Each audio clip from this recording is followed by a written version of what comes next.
raise your right hand and repeat after me. I, Donald John Trump, do solemnly swear. I, Donald John Trump, do solemnly swear. That I will faithfully execute. That I will faithfully execute. The office of President of the United States. The office of President of the United States. We have been given a gift by God today to usher in a new dynasty. Now you get RFK Jr. Don't you want a president who's going to make America healthy again? You get Tulsi Gabbard. Putting our country in a continual state of war. You get Elon Musk and you get J.D. Vance. A hell of a way to start the next 4 years. The right-wing Avengers. We have an army of digital soldiers. Department of Defense under Donald Trump will achieve peace through strength. Shut down the FBI Hoover building on day one. Rescission of 78 Biden-era executive actions, executive orders, presidential memoranda, and others. The golden age of America has most definitely begun. Begin preparing the 30,000-person migrant facility at Guantanamo Bay. They're getting the dirtbags off these streets. There's one guy who can fix this shit, and it's Donald Trump. What's storm, Mr. President? You'll find out.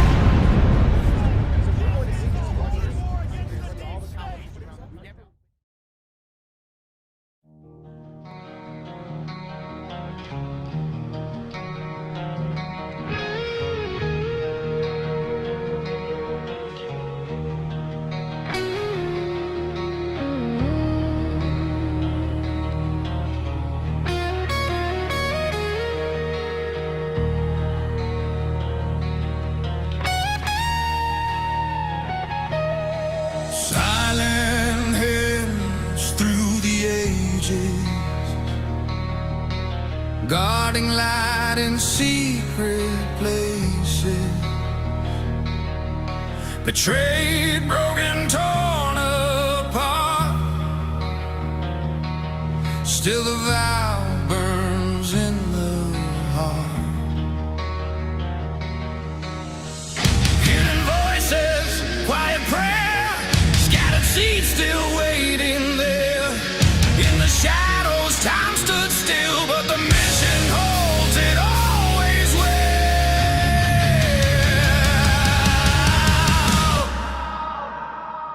Nothing can stop what is coming. The fire, the thunder, the drumming. It's gonna be biblical. The final hour, truth revealed in holy power.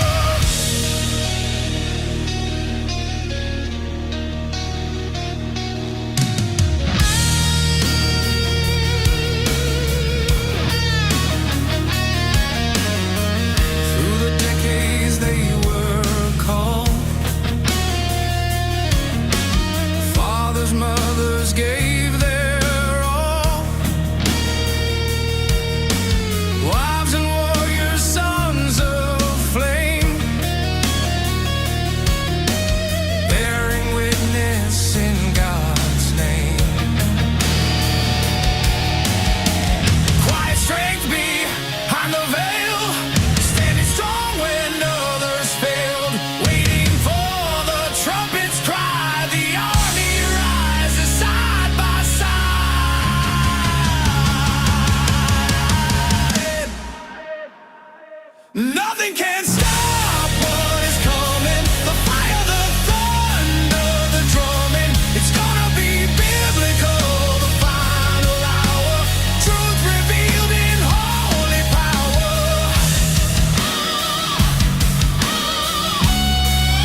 What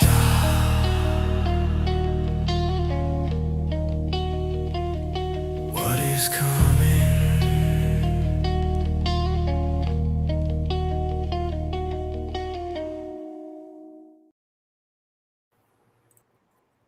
Good morning, good evening, good afternoon, wherever you are in the world. My name is Josh, and welcome to the Repill Project's Daily Dose, live with you Monday through Friday. I hope everybody is doing well out there. Just making sure I had the right microphone selected. I had to hook everything back up. I took all this to Gart with me, so just making sure everything is set up properly and correct. If you guys can hear me good and everything is sounding all right, let me know. And this last weekend, I was at the Great American Restoration Tour out in Nashville, Tennessee. It was a phenomenal time. And, man, some great panels. I did not partake in any of the arguments that went on there. If you watched it on the live stream, it was kind of heated for a little while there. But guess what? At the end of the day, we went and had dinner all together. We're all good friends. And, yeah, everything's good, man. Gart was good, though. Lots of good conversations. Lots of amazing, great people I got to meet out there, and I hope that some of them are watching here tonight. Gail, I saw you over there. But what's going on in the world? I mean, we've had a little bit of a break since last Wednesday. So, I mean, we got a lot to get caught up on. And, you know, as much as we have to get caught up on, it's not really much we have to get caught up on. Excuse me. And the reason we don't have to get caught up on much is because the things that are happening are things that we've been talking about for the last year and 2 years. Isn't that kind of amazing? That when you're watching what's happening and unfolding, you're like, holy shit, like we were talking about that. We knew this was going to happen. And that's why the song tonight was Nothing Can Stop What Is Coming. And the title of the show is The Trump Reset. And he's a little bit more modest on how he puts it, because he goes, the world's most powerful reset, the world's most powerful reset, President DJT. And, you know, this is what we've been saying, is that you're either going to have the Great Reset or you're going to have the Trump Reset. And what's the difference between the two? One is a commie-fascist, oligarchical controlled, European New World Order, liberal New World Order. And the other one is a nation-state derived multipolar world. And this is what Donald Trump is talking about. And this is, I think, the biggest indication, the biggest hint to everybody out there of what is actually going on right now. I was at Gart, and I was outside, and there's a lady out there, and we started chatting, and she was there for her daughter's 21st birthday. If she's listening, Jennifer, how you doing? And you know, she asked me what I do for a living, and I'm like, well, I got to preface this, and went into the whole, you know, this is what we do and how we do it. And she goes, I have to ask you, as just a regular American who's kind of oblivious to what's going on in the world, politics and this type of stuff. She goes, I look at Donald Trump and I think he's crazy. She goes, I voted for him. I think he's crazy. And I said, hold on a second here. And I said, you have to understand. She goes, well, he's going to drag us into World War III. And I said, no. You have to look at the bigger picture. And I went about and I explained the silent war that is going on right now between the United States and China. I went and said that right now there's only 3 contenders on the global stage that actually matter. This is the United States, China, and Russia. Russia is a distant third, and whoever Russia sides with is going to win this silent war. At the other side of this, the silent war is going on for the attainment of what's known as artificial superintelligence, which is going to drive humanity for the next 100 years. And one of the key components of that are the 3 different, I guess, hierarchies, foundations that make up artificial intelligence. And this is energy, computation, and data. And that Trump understood that in order to become the world leader in artificial intelligence, that you would have to secure global energy. And this means removing the various different factions of control that have manipulated the markets for the longest time. This includes the United Kingdom. This includes the London bankers. This includes China and the Belt and Roads Initiative. And what we are watching unfold since January of 2026 is exactly that. going and taking back the Panama Canal, going and securing Cuba and the Caribbean and Venezuela, and moving Maduro out and getting Venezuela oil shipped to the United States, and then deals with China through there. Going into Iran, the Straits of Hormuz, Iran getting 55 different logistical targets in the Middle East to target. And they target what? They target British oil and gas infrastructure in the northern Fars Field in Qatar, and then in the Fars Field in Iraq, and decimate UK infrastructure out there. So this is the idea that we have to start thinking about. And tonight we're going to talk a lot about how this is impacting now China. And this is the next stage of what we talked about, is that Donald Trump had to cut the strings of the globalists, of the global bankers who had control over the energy markets through the Iranian terror premium and through the Straits of Hormuz and through Lloyd's of London and all of these other variables that play into it. The next thing that he had to do is he had to limit the resource allocation to China. He had to significantly reduce the amount of energy that China was receiving. And this is exactly what we are seeing right now. And I think that everything that we're seeing is part of a plan. It's part of a broader spectrum mission objective that Donald Trump is moving toward. We saw that JD Vance was in Islamabad this last weekend, and the Iranian delegation said that we're willing to go another day, but JD Vance just got up and left, and I think that was on purpose. I think that was by design for the blockade. I think that the blockade was going to happen either way, that Trump knew that Iran would never accept their terms and Iran would never accept the United States' terms, and that the blockade was the next logical step. And the reason the blockade becomes the next logical step is because it doesn't hurt the United States of America in the context of oil. And we're going to look at all of these various different parts here in a few minutes. Just a few news and updates for this week. Number one is socialredpill.com. This is our private social network. The company that we use, Mighty Networks, I don't know what's going on with them, but it is down right now. So you cannot log in. So I apologize for that. I got a ticket open to find out what is going on with that. And so we will, if you guys have any questions on that, hopefully it comes back up in the next few hours. I'll keep you guys updated on that. Tomorrow night, DEF CON 0. And it's going to be a great show. Me and Alpha, we hung out this last weekend, me and Alpha.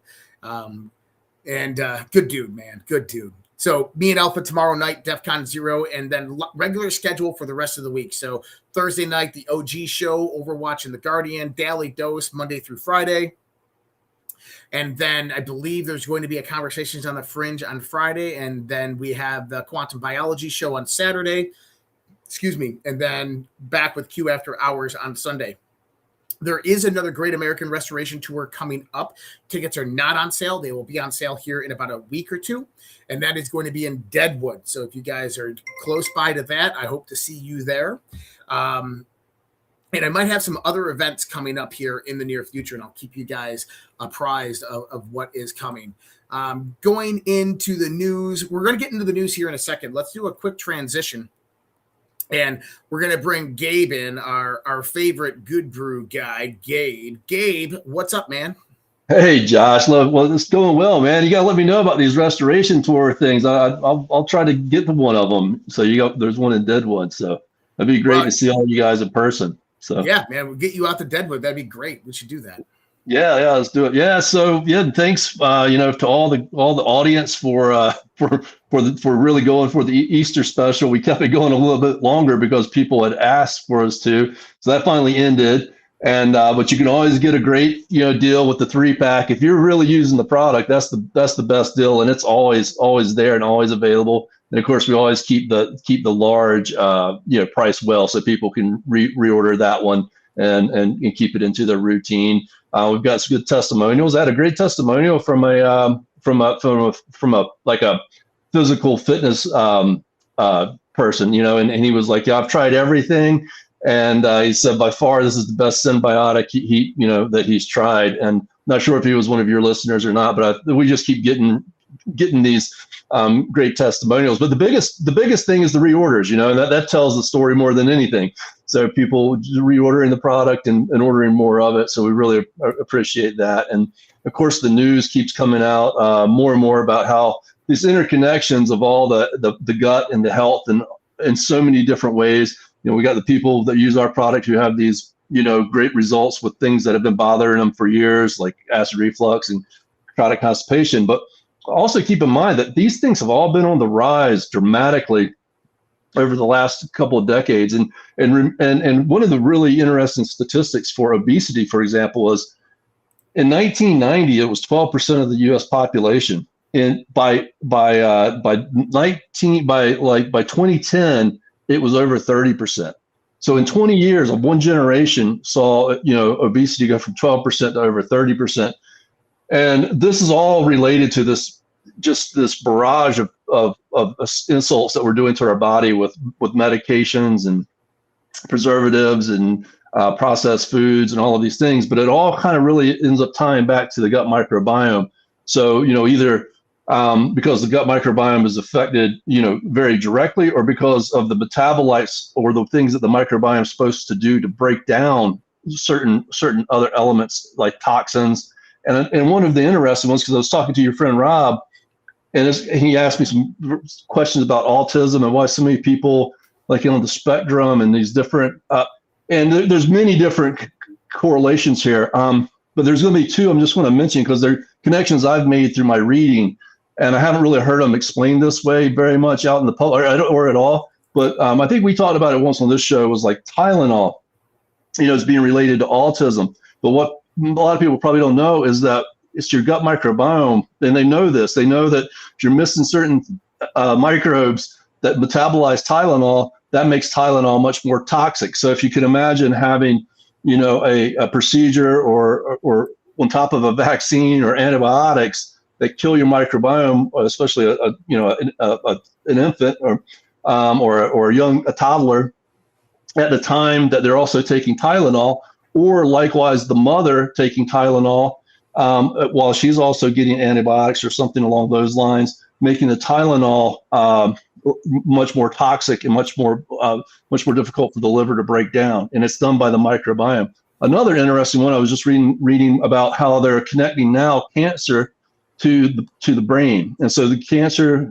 cells are sending signals to the brain that are kind of like perpetuating the cancerous process. But here's a point I made about that, was that we also know that with leaky gut, that almost every cancer tumor, especially of certain very vicious types, all have this bacteria that's supposed to be in the gut, pathogenic bacteria, bad bacteria, actually same oral bacteria. It makes its way through the gut and through the leaky gut. And then it makes a home in these cancer cells and these cancer tumors. And so and we know that all these bacteria, either good or bad, produce metabolites and signals for the gut-brain axis. And so it's very possible that the bacteria that's making a home in these cancer tumors are actually what's sending the signal to the brain. Mm. And these are just a couple. There's many of these kinds of connections. So our guts have just been very taxed by the modern world and misuse of technology, overuse of antibiotics, overuse of vaccines, over this and that, and overuse of glyphosate and everything else, And so taking care of your gut, really is important at this day and age. And we have the organic fiber with the probiotic, and it's the kind of probiotic that we've gotten in nature to help support, and the type of prebiotic we would have gotten in nature combined that nature would have provided for us to keep the rest of our gut microbiome happy and thriving. And so in GOODBRU, you have that, and you can use it in coffee, which you can't do with other probiotics. So it both has very specific things that's been studied to do as a probiotic, but it also has this ability to really help support the rest of the gut microbiome. And, the proof is in the pudding. And so guys, use Redpill at checkout, or GOODBRU, spelled BRU.com/Redpill. To get 10% off. You either put it in at the discount code or use the quick link and get 10% off. And we're happy to support Josh. And that's what freedom of speech, and that's what this country needs, is people talking about all the issues and keeping everything out there. And that's what the founding fathers really wanted. And that's what it's all about. If we lose that and we don't do that, then then everything is lost. And I mean, just look at Europe. You were just talking about England and Ireland. What's happening in Ireland? I mean, they never really had a constitution, but they did have the Magna Carta. But they've given up all their protection, all of their rights. I mean, so we have to protect the First, Second Amendment and all the rest of the Constitution, because there's a reason for it, and damn right, Gabe. Damn right. Gabe, appreciate you joining me, man. Thank you so much. And for everybody out there, goodbrew.com/redpill, GOODBRU.com/redpill. And Gabe, we'll see you here next week, man. Thank you. Sounds great. All right, Josh, take care. Thank you. Take care. All right, guys, go out there, support Gabe and everything that he does with those amazing products that they produce. Goodbrew.com/redpill, GOODBRU.com/redpill. All right. And what we'll do right now is we'll knock this one out of the way as well while we have everything up. And then we'll get started on the news. And I'm excited about it. Tonight's going to be a good show, guys. Tonight's going to be a good show. They can freeze your account, shut off your cards, lock you out of your own money overnight. Banks don't protect you, they control you. That's why real financial freedom starts with ownership. Introducing Rumble Wallet, a non-custodial wallet built for people who refuse to give up control. With Rumble Wallet, you don't just buy digital currency like Bitcoin and Tether. You can own Tether Gold, real gold on the blockchain. Through Tether Gold, you get direct ownership of physical gold bars, each one fully allocated, verifiable by serial number, purity, and weight. This isn't paper gold. This isn't an IOU. This is real gold without bank vaults, storage fees, or gatekeepers. You can buy, sell, or move it 24 hours a day, 7 days a week, even when traditional gold markets are closed. And if you want, Tether Gold can be redeemed for physical gold. That's power. When you support creators on Rumble, you can tip them directly using Rumble Wallet, peer-to-peer, and outside the banking system. No permission, no middleman, no cancel button. This wallet is yours forever. And that's wallet.rumble.com, guys. And I appreciate you guys giving me a few seconds to go ahead and run those ads and pay the bills because, well, this is the world we live in now, right? And this is what I do for full time for a living. And so if you follow me on all the different platforms, you'll see all the work that we put in to putting together these shows and getting information and keeping people up informed. And so we appreciate all of your support and giving us the few minutes to go out there and run those various different ads. And we thank Rumble as well for helping us of that.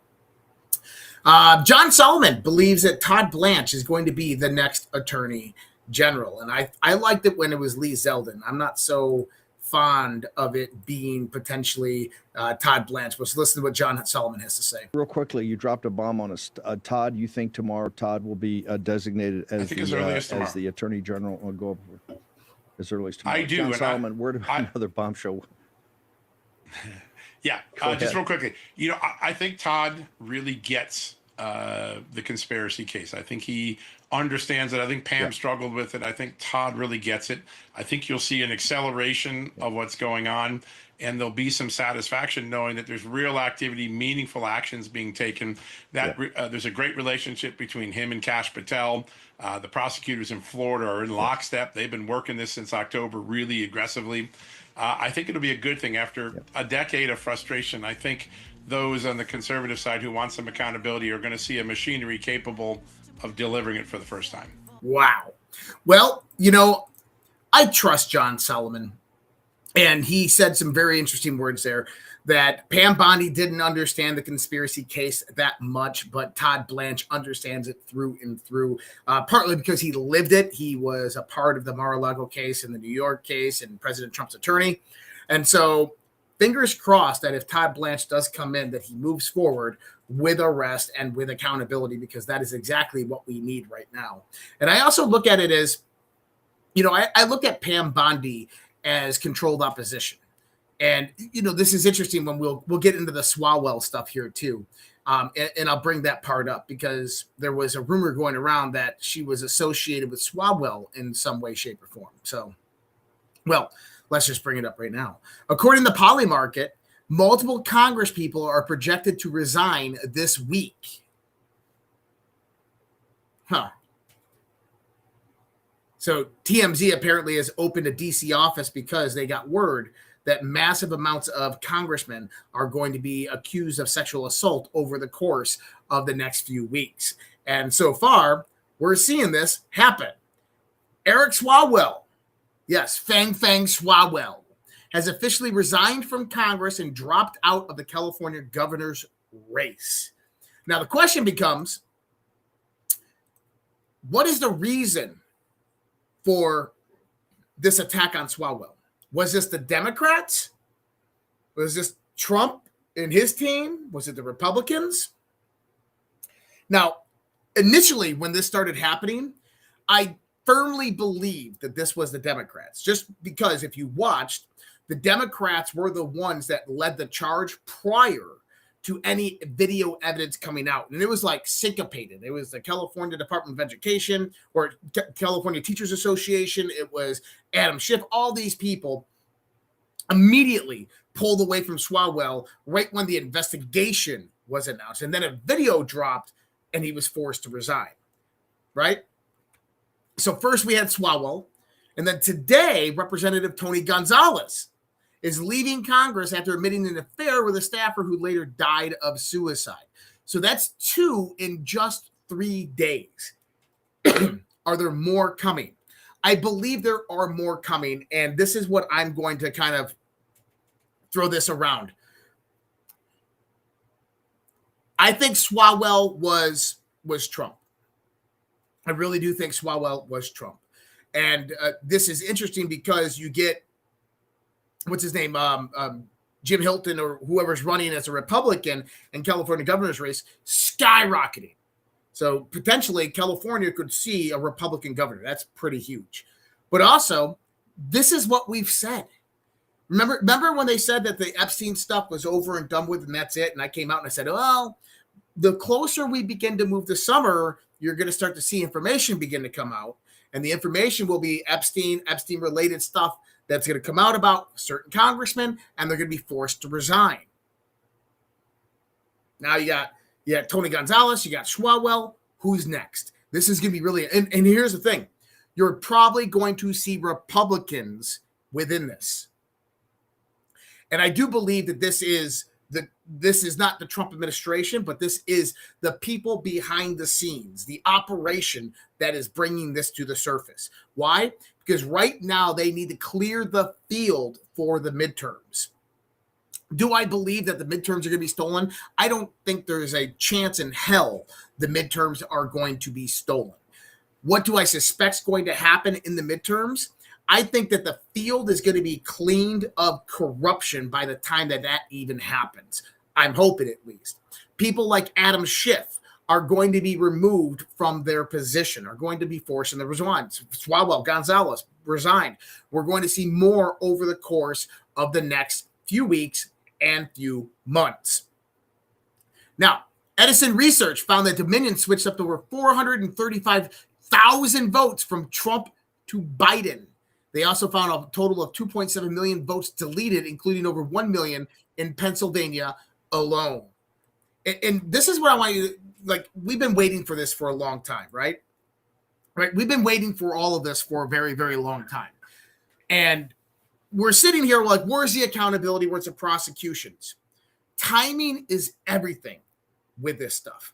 We are coming in to primary season. Remember we talked about this, is that right around primary season, right after primary season, this is when you're going to see the big downfall of a lot of these politicians and the voter fraud stuff begin to come out. Why? Because that is strategic on how that is going to be laid. So when we start to look at voter fraud, we see that there's certain things happening in the midst, right? You have DNI Tulsi Gabbard going over to Puerto Rico and grabbing the Dominion voting machines, and they investigate them. And yes, there was fraud in them.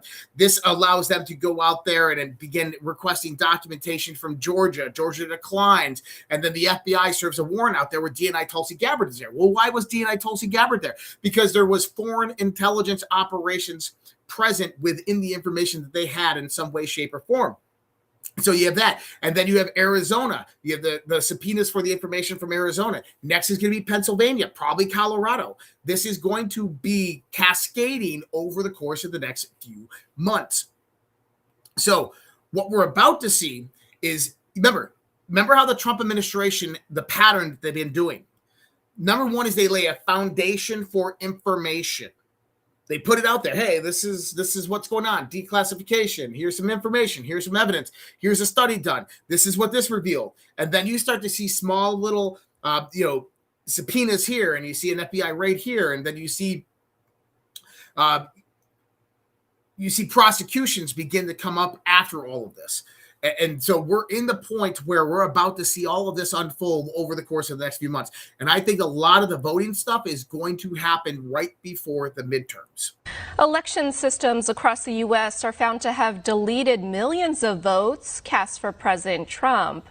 According to an unaudited analysis of data obtained from Edison Research, states using Dominion voting systems may have switched as many as 435,000 votes from President Trump to Joe Biden.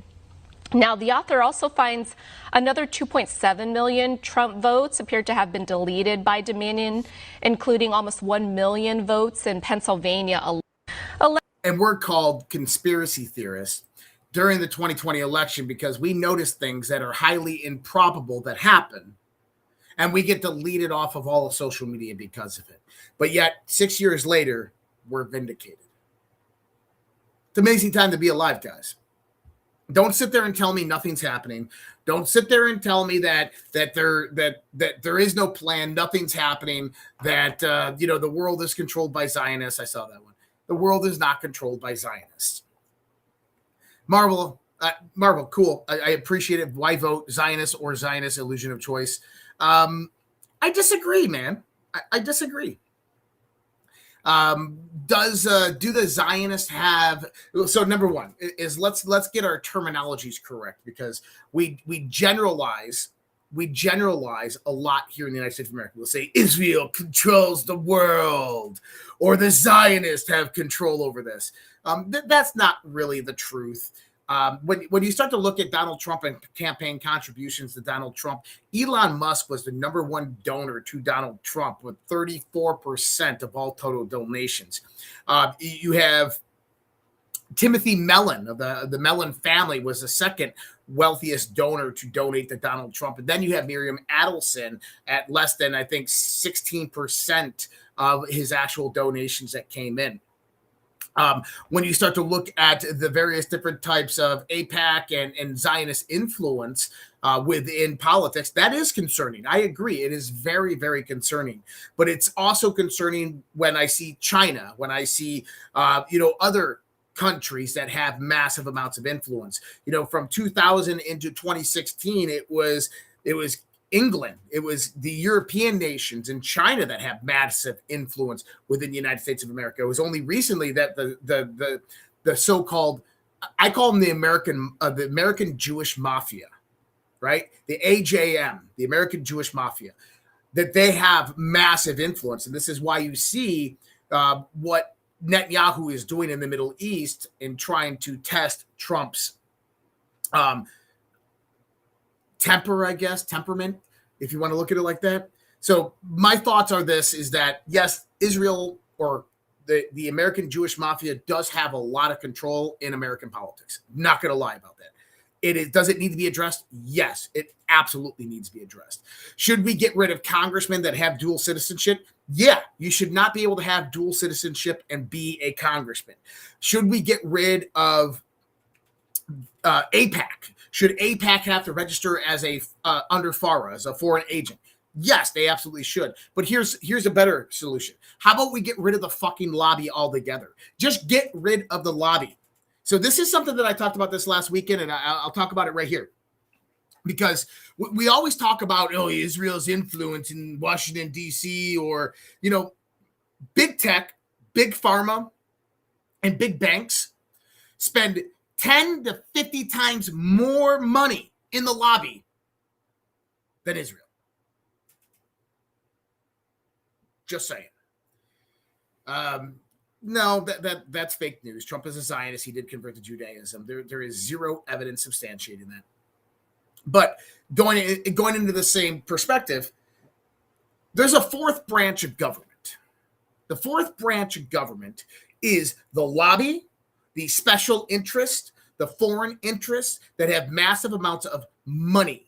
That money buys them power in Washington, D.C., and through that money, they get attention, and through the attention of the various different congressmen and senators and bureaucrats, they can take that and then provide compromise or coercion and force to get their way, to get various different bills put in place.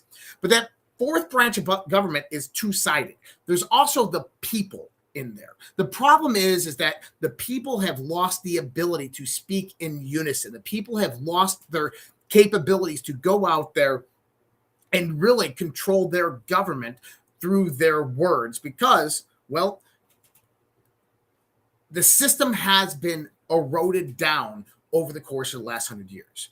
In 2016, when President Donald Trump came out and said that we are returning power back to the people of the United States of America, he truly did mean it. The problem is that the majority of the people didn't understand what that meant. You had a lot of them that were falling into the psyop that was countering the Q narrative of, it's all a movie. Sit back, put your feet up, and get your popcorn, and you don't have to do anything. That's not how it is. It goes back to the idea of what General Michael Flynn talks about. Local impact, local action equals national impact. Is that if you truly want the people to have the power returned to them, then the people have to be integrated directly into the system, and that system has to recognize their influence. And when people begin to come together with a unified voice, and when America First starts to come together and starts to yell and scream at Congress and Senate and make millions of calls a day, guess what? Congress has to listen to their constituents over special interests day in and day out. A great example of this is the Jeffrey Epstein stuff. This was one of the greatest psyops ever played by Donald Trump on the American people. And the way it works is you have these binders that come out with no new Epstein information. Everybody's like, what the hell? Then Pam Bondi says, no, I have the Epstein files right here. And she goes, they're horrific. And there's all different types of stuff in here. A week later, she's like, there's nothing in here. There's no names. There's no names. And then you have Donald Trump saying, it's just forget about it. It's a nothing burger. Elon Musk says, that's because Donald Trump's in them. And then the Democrats and the Republicans, they all start teaming up. The mainstream news media starts carrying the story. And Jeffrey Epstein becomes a household name to where everyday average people begin looking up who the hell Jeffrey Epstein actually is. And then what do? You get the pressure and the pushing for bipartisan bills. You get another tranche of information that gets released for the Epstein files. Nothing really happens. And then right after the turn of the year, boom, it lands a big one. And that big one has taken down countless amounts of people so far. There's criminal investigations being done into it. And Donald Trump gladly signed that bipartisan bill because it was forced upon him by the Republicans and Democrats, bipartisan support, because the people spoke up and demanded it. And see, that's the power of the people, guys. That's what we have to remember, and that's what we have to go out there and do. And here's the thing, is if the power was returned back to the people, if the people truly had their voice and their influence in Washington, D.C., if their congressmen and senators listened to the constituents, then the lobby would be useless. It only exists today because we've forgotten what our power was. And that's what all of this is all about, is taking that power back. Newly declassified records expose how the deep state actors within the intelligence community concocted a false narrative that Congress used to usurp the will of the American people and impeach duly elected President Trump in 2019. So they weaponized the whistleblower process. The intelligence community's IGs, so-called investigation, relied only secondhand evidence and a self-declared Democrat whistleblower who lied about speaking with Democrats in Congress. The Russiagate author as a key witness, one of the key sources, was a co-author of the 2017 Russia hoax ICA, Intelligence Community Assessment, who was also a close colleague of the discredited former FBI agent Peter Strzok. And the false narrative to impeach the ICIG exceeded his statutory authority and ignored DOJ guidance to transmit the faulty complaint to Congress, which House Democrats peddled to drive a sham impeachment. And so we're seeing different types of information come out about this right now. What we have, the first Trump impeachment, whistleblower plus motive. Whistleblower met with Democrats on the House Intelligence Committee, then led by Adam Schiff, before reporting his allegations to the Intelligence Community Inspector General. October 2019, then Congressman, now CIA Director Radcliffe nailed the timeline in a closed-door briefing with Intelligence Community watchdog Michael Atkinson. Trump-Zelensky call on July 25th, 2019. Whistleblower complaint filed August 12th. Radcliffe questioned what happened during those 18 days. Radcliffe, the whistleblower, did not disclose to you that he or she had contact with the HPSCI, House Intelligence Committee? Atkinson said, the answer to that is yes. The answer to that is yes. Atkinson, on the urgent disclosure form, there's a question that the complainant is asked about who they have reported the violation. And one of the boxes is the Congressional Intelligence Committee. The complainant did not check that box. And you remember, Adam Schiff is the one that directed them to actually change the form after the fact. People are going to go down for this. Adam Schiff is going to get taken down for this. This is huge. We're starting to see various little, very few different indications aligning that certain people might not go down what you think they're going to go down for, but they are being taken down. And Adam Schiff, this is going to be huge because he's not going to be in the Senate and he's not going to be a California governor. So we're about to see the downfall of Adam Schiff. And I think the downfall of Adam Schiff, if he gets arrested by the DOJ for a felony or if he just has to resign, I think that's a huge freaking win. And Schwawell, that's awesome, isn't it? All right, this last weekend, U.S. Central Command forces will begin implementing a blockade on all maritime traffic entering and exiting Iranian ports starting today at 10 a.m. Eastern Time. Donald Trump put the word out 2 days ago, right after J.D. Vance boarded the flight out of Islamabad. And Trump said, effective immediately, the United States Navy, the finest in the world, will begin the process of blockading any and all ships trying to enter or leave the Straits of Hormuz. I have also instructed our Navy to seek and interdict every vessel in international waters that has paid a toll to Iran. No one who pays an illegal toll will have safe passage on the high seas. The blockage will begin shortly. Now, what's the legality of this? Kind of gray zone. So, being someone who was in the United States Navy, being someone who had to understand maritime law, because what we did is we interdicted international vessels in international waters. If there's no crime being broken, then that could be partooken as an act of war. In other words, if Chinese ships are moving through the Straits of Hormuz and the U.S. Navy interdicts them and then seizes that cargo, that becomes a very, very big problem. And that is the problem that we're about to see happen. Now, here's the thing. Trump knows this. The military knows this. And it's being done on purpose. So we're going to get into that part here in a few seconds, okay? So the blockade of the Straits, and this is the reason why he's doing it. The blockade on the Straits of Hormuz is costing Iran $400 million per day, $13 billion per month. Let's listen to Jesse Waters on this real quick. Now, the Iranian oil blockade is probably the knockout punch. The Iranians are trying to outlast us. The longer the war goes on, the longer their regime can hold off a revolution. But their economy is experiencing a crippling depression.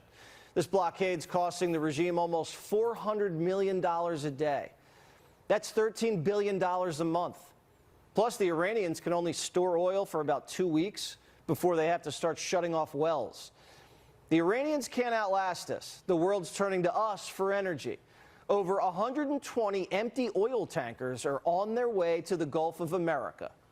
Many ships are heading to our country right now as we speak to load up with the best, really, I guess you could say, somebody said the best and sweetest. I don't know exactly what sweet is, but when it relates to oil, it's a good thing.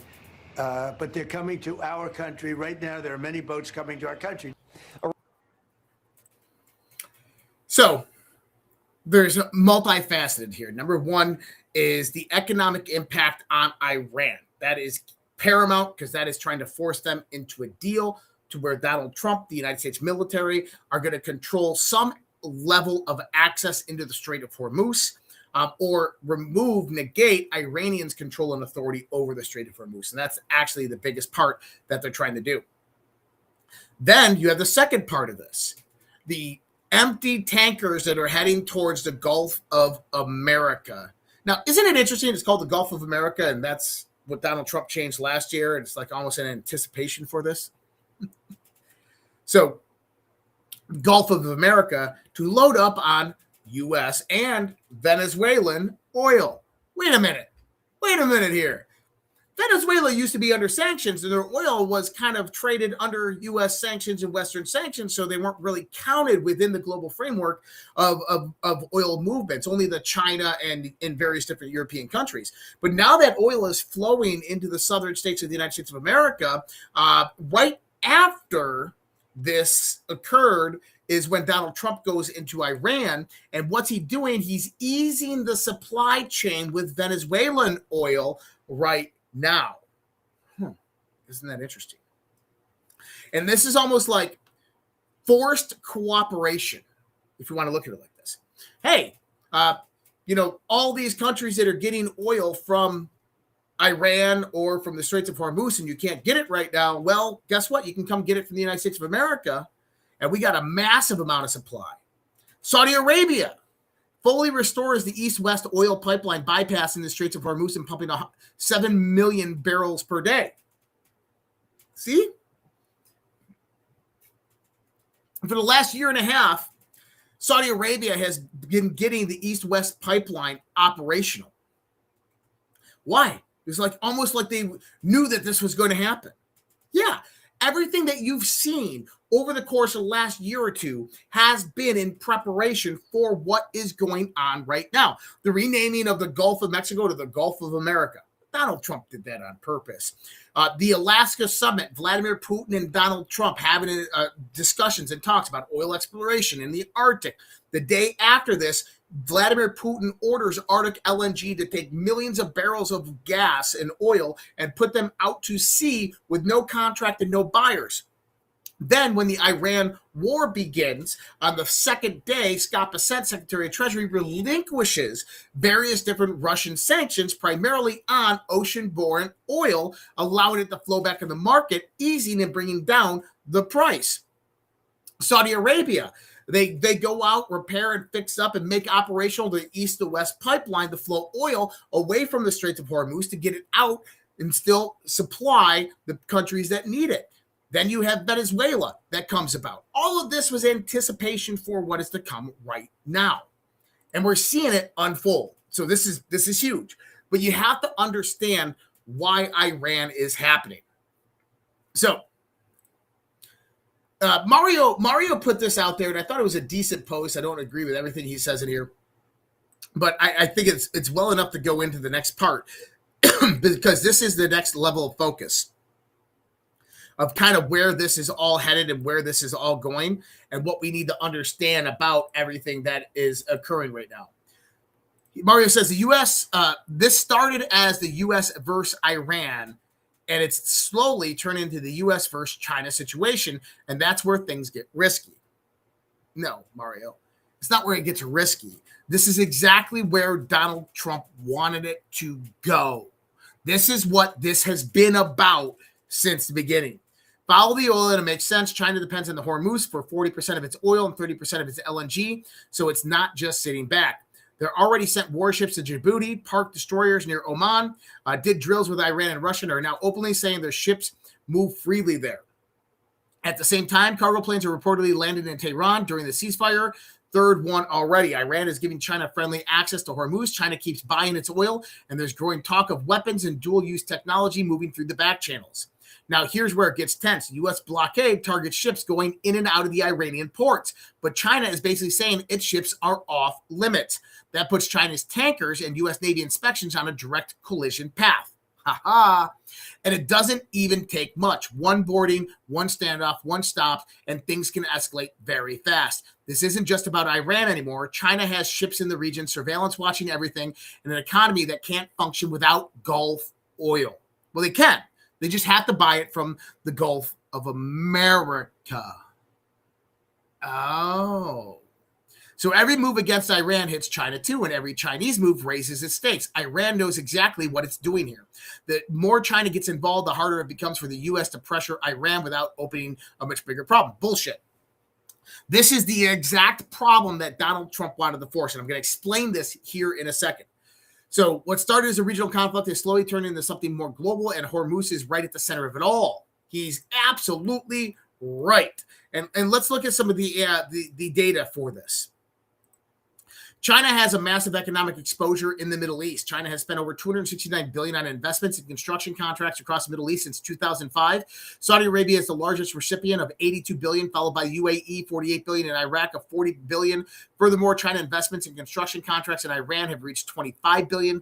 Meanwhile, Middle East trade with China has more than doubled since 2017 to $317 billion in 2024. That is nearly 4 times the $85 billion in trade with the U.S. in 2024. China is heavily tied to the Middle East economy. And this should actually say China's economy is heavily tied to the Middle East economy. That's so freaking important. So Iran has came out today and they have offered to pause their nuclear activity up to 5 years for a deal. Russia came out and they're ready to take on Iran's enriched uranium as part of the peace deals, and the Kremlin's putting this out there. Benjamin Netanyahu is coming out there and says that the ceasefire could end very quickly. Now, there's right now, we have to understand the global stage, right? Let's back up here. There's a lot of things happening. At the first and foremost, you have the Iran-U.S. conflict, but that's really the U.S. against the old guard, which I think that's obsolete right now. The old guard has kind of been defeated and withering down over here, and China, okay? These are two global powers, one economic, the other economic and military, that pose a direct threat to the United States homogeny and the hyperpower status of the United States moving towards artificial superintelligence. It goes all the way back to that artificial superintelligence war that we were talking about, the silent war that we were talking about at the beginning. Now, you go back to 2024. Various different U.S. military generals and admirals have came out and said, it's not a matter of if, it's a matter of when a war and conflict with China occurs.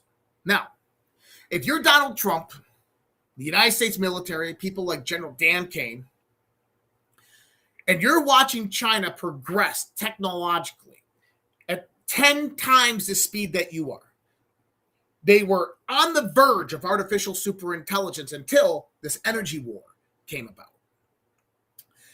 You have Xi Jinping meeting with the Taiwanese opposition leader, which they have elections here in the next few months. The intelligence of why Trump went into Iran when he did was indicating that Iran was going to preemptively strike Israel and the United States assets in the Middle East as a decoy operation for China to take Taiwan. Now, why does China want Taiwan? Taiwan has 85% of all global chipset. So remember that AI foundation, energy, computation? Computation is chipset. That's Taiwan. Chipset, Taiwan. Energy, you have Venezuela, Russia, United States, Middle East. Okay? So we knew that China was going to do something. So how do you force China's hands? Prematurely. If China and the United States were going to get into a conflict in 2027, 2028, do you want China stronger than ever before when you go into conflict with them? Or do you want to force their hand prior to them even being prepared? That's where we're at right now. But see, there's other global factions that are moving towards levels of control. We talked about the UK, the London bankers, and this system has been massively decimated. They actually just had a big win in Hungary with Orban being removed. And I guarantee you there is election fraud involved in that. But I don't think they're going to fight that, because what that does, that helps strengthen the EU, but also the resolve of the European nations to move against Russia. Orban was one of the toughest critics about armed conflict against Russia with NATO and various different European assets. So that's actually a win for that side over there. Then there's a lot of talk right now between Turkey and Israel. Turkish President Erdogan threatened military action against Israel. Now, this has to do with Lebanon and a lot of other things going on. So, I believe Turkey and Israel are probably going to go to war here very soon. Say that again. I believe Turkey and Israel will go to war here very soon. The U.S. will not be involved. And see, this is a very interesting predicament for Donald Trump, and I honestly think it's one that was planned.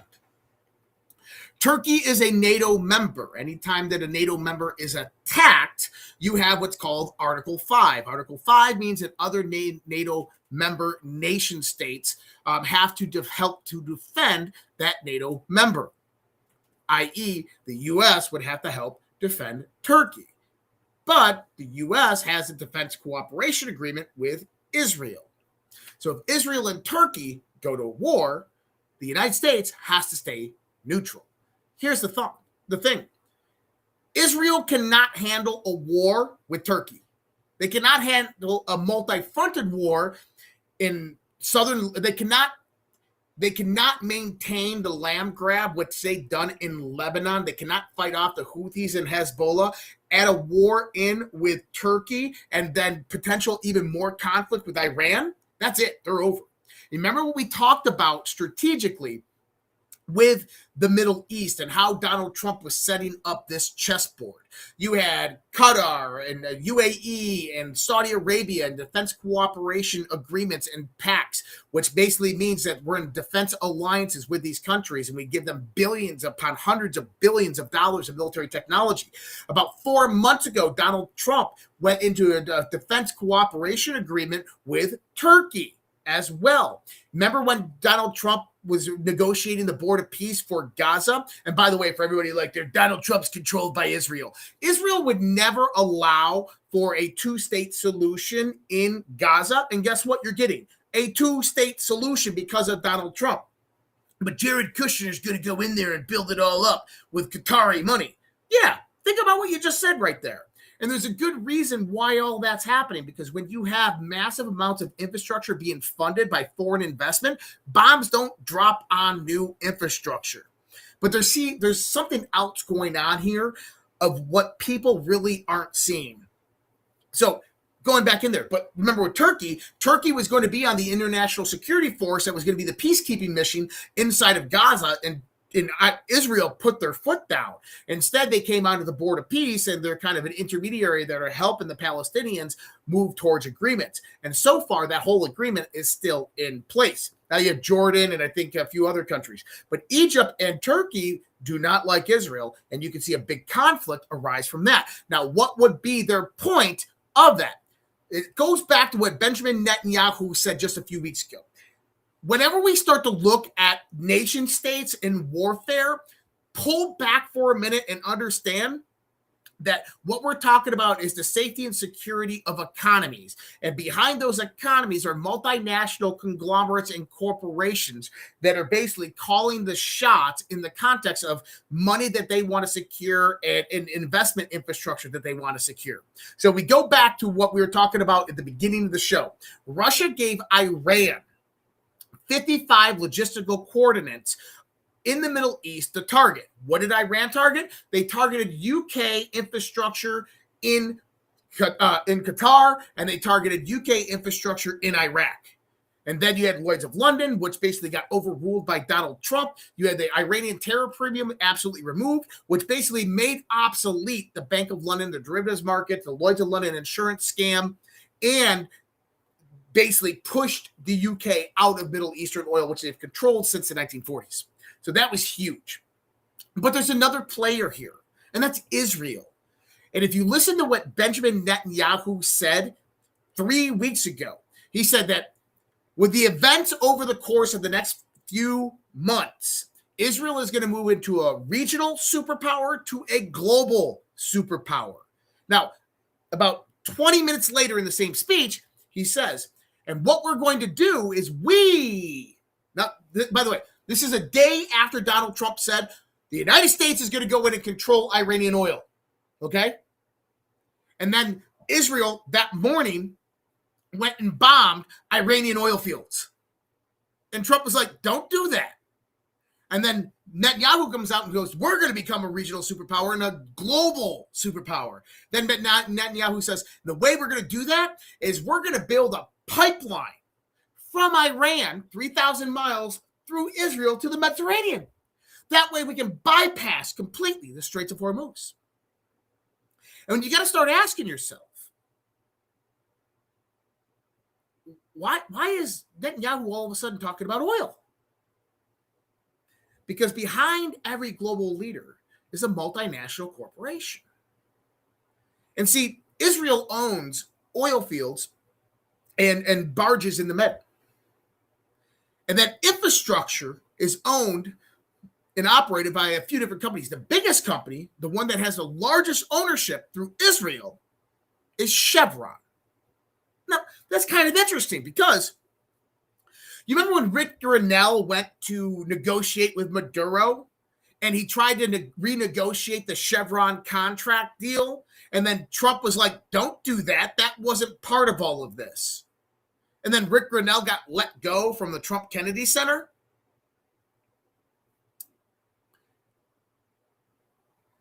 You remember October 7th? Remember how Netanyahu was given $30 million a day to Qatar to give to Hamas to keep Hamas in power? And then Hamas just betrays Netanyahu on October 7th. And then someone gave the IDF a stand down order. And you have this false flag operation, which brings Netanyahu and the IDF into Gaza that just flatten it like a parking lot. And then they were going to go in there and control it and basically move all the Palestinians out. And they were talking about relocating all the Palestinians. Remember all this? But now we have a two-state solution. Now, what's very, very interesting about that is the largest oil and gas reserves in the Mediterranean are owned by the Palestinian Authority. Turkey owns part of the infrastructure.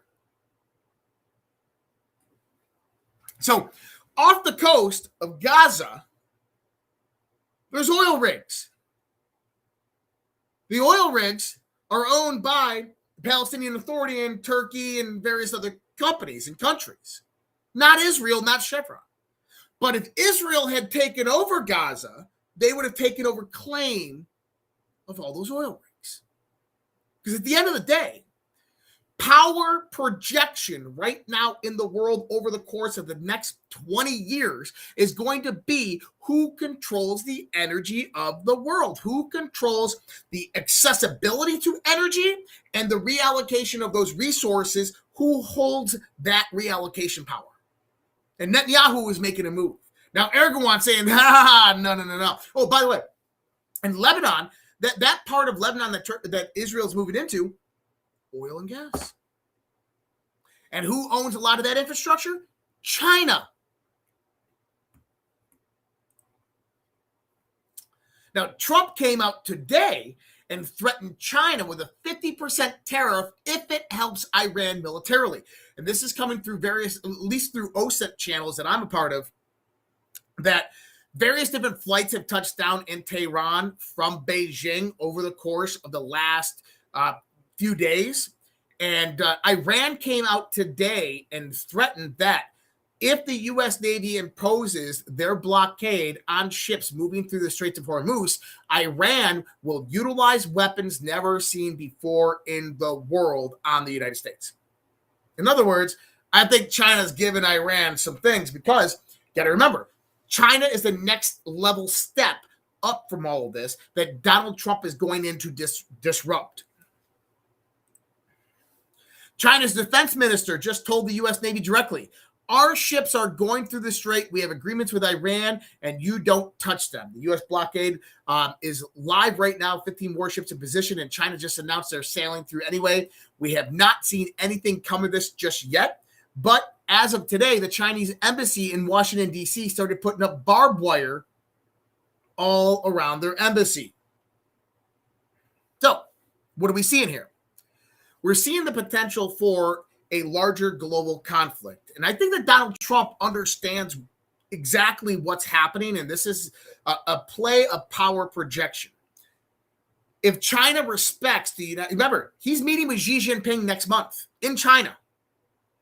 If China respects what the United States is doing, all they have to do is reallocate their purchasing from oil. Instead of through Iran, they can buy it through the U.S. Gulf nations, which I have a feeling by the end of the week, you're going to hear something about China going and sending empty ships to the Gulf of America to buy oil. That's my thought. Is China going to instigate a conflict by trying to move their ships through the Strait of Hormuz with Chinese naval escorts. I think that's going to happen.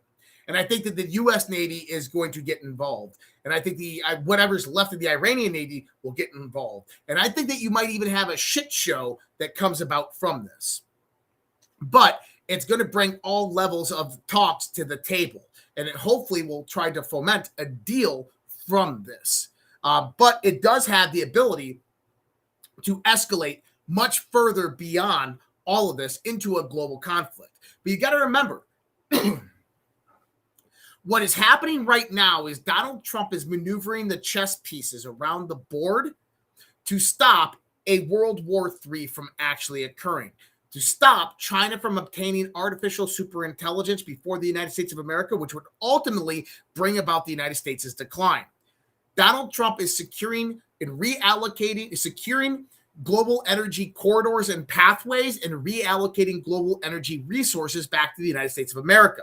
I think also part of that is because he knows it's inevitable that China is going to attempt to take Taiwan, and there's a high probability that they'll be able to keep it. But if China takes Taiwan, which controls 85% of the global chipset making, and then the United States controls 85% of the global energy trade, now there's a mutually assured destruction in the context of artificial superintelligence. And we also manufacture our own AI chips here in the United States of America, and that came about through the CHIPS Act, which Joe Biden set up. But I do believe that Donald Trump actually instigated through Joe Biden to implement. So we had a very, very tumultuous time in the world. A lot of things could hit the fan, proverbially, with the shit, okay? Now, are we going to see World War III break out because of this? I don't think we're going to see World War III per se. I think what we're going to see is some skirmishes and conflicts. And I think that this is going to bring about a greater resolve, that we're going to see the divvying up of the global resource, global reallocation of resources and the global access to corridors be basically mitigated between the United States and China. Now, could this break out in a complete World War III? It's always a possibility, guys. I'm not going to say it can't. It's always a possibility. Do I think China's that stupid? I don't. I think, honestly, China right now is they're just talking a big game. I don't think that they're going to try to take their warships through the Strait of Hormuz with the U.S. Navy blockade. Number one is China has a large Navy, but their Navy is nowhere near as advanced as the United States Navy. We own the waters. So it would be a big risk, but it would be a power play if they did it. So if China took their tankers through the Straits of Hormuz and escorted them with Chinese naval vessels, that is a huge risk, especially with Xi and Trump meeting next month.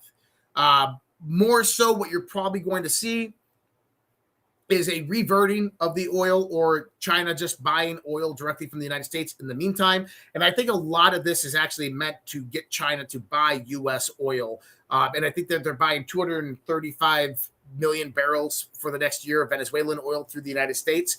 But yeah, this is going to be interesting to see how this unfolds, what happens next, and where this goes. But ultimately, what we are watching, guys, and this is the big picture. We are in the Trump reset. The Trump reset is the establishment of a multipolar world framework. It is the destruction and the dismantling of the liberal rules-based international order, also what you know of as the New World Order, the European centralized economic world order that was pushing environmental, social governance, ESG, public-private partnerships, that was trying to centralize artificial intelligence and technology under oligarchical control to where nation states and borders are all removed and the world falls under one governorship. That was what we were fighting. Donald Trump has defeated much of that, dismantled much of their systems. That side of the house is, I believe, under control and highly dismantled. On the other side is you have China, which is a behemoth economically, politically, and militarily. Over the course of the last 5 years, China has built out what's known as the Belt and Roads Initiative. Along with that, they have organized and integrated into the BRICS nations, BRICS being Brazil, Russia, India, China, and South Africa. South Africa, not really relevant anymore.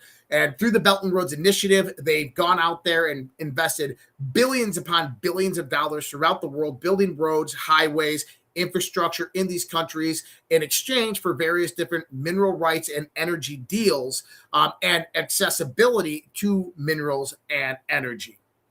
What Donald Trump has done since 2025 is go out there and begin dismantling that, specifically within the Northern Hemisphere, Latin America and Central America. We know it all throughout the Caribbean, taking back over control of the Panama Canal, and then liberating Venezuela from Maduro. And then you have Colombia, Ecuador, and Peru that all followed in the context of China's Belt and Roads Initiative.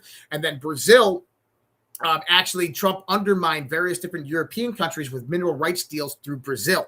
So we are seeing that being relinquished of control by China. And at the same time, China reasserting its control over Taiwan, with the opposition leader meeting with China and China running military drills in and around Taiwan, which now becomes China's only viable option for power projection, other than what we're seeing right now in the Straits of Hormuz. And you go into the Straits of Hormuz, and this was all about obviously eliminating British oil infrastructure in Qatar and Iraq, removing the Iranian terror premium, which was operated by British intelligence for the longest time through the London financial district that made them trillions of dollars over the course of the last 30 years.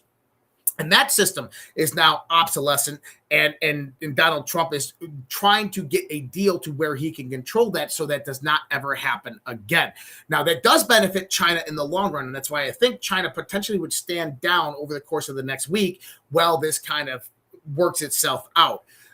But China has to make a move at some point. And when you start thinking about game theory, you start eliminating all of your opponent's strengths from the board. And what you do is you lead them down a path to where you know their next move is imminent. And when you know that next move is imminent, you already have the counter plan in place. And I believe what Donald Trump is doing right now is he is moving the pieces on the board to corner Xi Jinping in China to make a move on Taiwan prematurely while Trump is still in power. And that is when Trump will move in and basically eliminate that whole energy or that whole accessibility corridor from China's grasp. At least that's what I think, or at least that's what they're trying to do. Militarily, it makes sense. A little bit of UFO news, not too much. I'm not going to go too much into the UFO stuff. We'll get into that tomorrow. I think that there's going to be, tomorrow is the deadline for the Pentagon and the DOD to release the 45 different videos that Anna Paula Luma was trying to get released. I'm going to go ahead and do the kids' guides, and then we will give my final thoughts here. All right, parents, real talk for a second. America's about to hit a huge milestone. We're coming up on America's 250th birthday, 250 years of freedom, grit, sacrifice, and the greatest experiment in self-government the world has ever seen. This is the perfect moment to help your kids understand why this country matters, not just fireworks and hot dogs, but the story behind it all. There's a free guide called The Kid's Guide to America's 250th birthday. And it's honestly a great way to introduce your kids to how America began and who the founding fathers were, what they risked, and why the idea they fought for still matters today. This guide sends kids back to the moment when brave men signed the Declaration of Independence, knowing full well they were risking their lives for freedom. It breaks it all down in a way kids can actually understand and enjoy without watering it down or turning it into boring schoolwork. If you care about raising kids who know where this country came from and why it's worth preserving, this is something you'll want to grab. And the best part, it's completely free with a special offer. You just need to pay the $2 for shipping and processing. Just head to freeusabirthday.com. That's freeusabirthday.com. And the Kids Guide to America's 250th birthday is yours for your kids today. America's story matters. Make sure the next generation knows it. All right. And we do have our scroll bar down there, lots of ways to help support everything that we do here, and appreciate all the support over the years. I'll keep you guys updated on social Red Pill and what's going on with that. If you want to help out in any way, shape, or form, just head on over to redpills.tv. Redpills.tv is the best way to find out how to support us and how to support us and how to follow us on all of our various different channels, redpills.tv. Well, guys, I will be back with you tomorrow. It's going to be a long day tomorrow, but looking forward to it. I needed to go back over here. I'm going to send you guys over to Baseless Conspiracies, a show that I was on about a month ago with Zach. And great show right over there. Let me see here. There we go. All right. So I think that's all good now. There's just a few things. Like, I have more things to do when I end the show than I do when I start the show. All right, guys, we'll be back with you tomorrow night. Much love, respect. God bless. Take care. Have a great night. We're going to see you guys next time. Thank you for checking it out. Make sure if you're not, subscribe, like, follow, and comment, guys. All right. Good night. If I can get this right. There it is.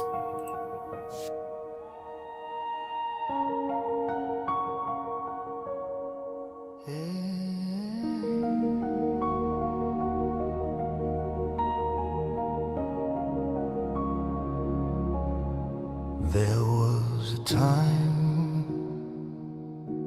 when our children stood tall, hand on their hearts, one voice for all. There was a time when honor had weight, when the flag was a symbol, not a debate. There was a time when our history was known, with pride in the rules that made us our own. There was a time, respect for the brave, for those who bled, for the lives they gave. Now the homeland burns in silent war. Truth is twisted, we can't ignore. Voice still calls, we the people will not fall. There was a time, but the time isn't near. The great awakening is here. Dark to light, veil undone, patriots rise. We are one, land of the free, home of the brave.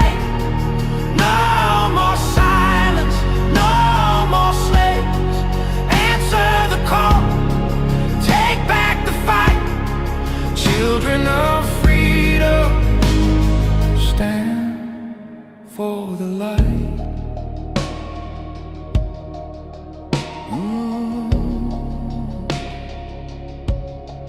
There was a time when truth was clear, when the media served, not ruled by fear.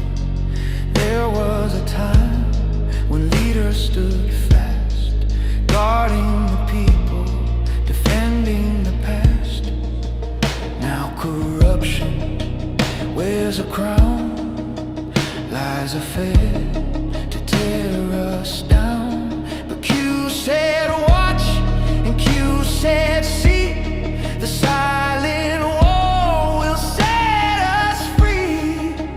From the front lines, soldiers stare, wondering if we're still there. Their blood, their hope, their sacrifice will not be sold for a last price. There was a time, but the time isn't near. The great awakening is here. Dark to light, the veil undone, patriots rise. We are one. Land of the free, home of the brave. No more silence, no more slaves. Answer the call, take back the fight. Children of freedom, stand for the light. Freedom is never more than one generation away from extinction. It must be fought for, protected, and handed on.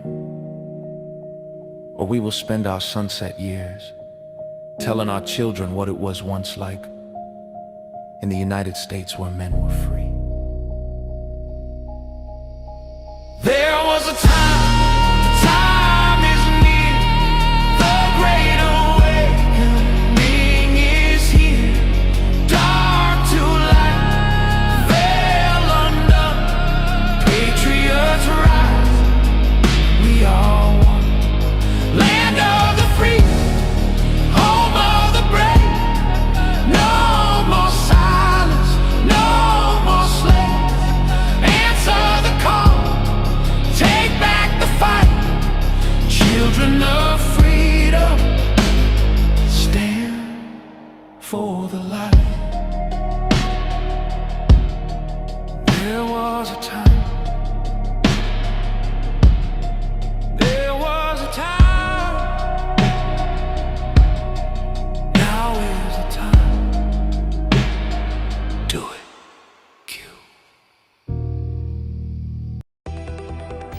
don't have to tell you things are bad.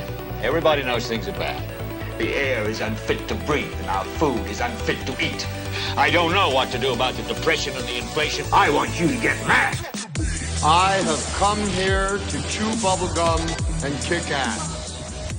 And I'm all out of bubblegum. People should not be afraid of their governments. Governments should be afraid of their people. The more you fuck around, the more you're going to find out. These people are still a part of that system, and that makes them our enemy.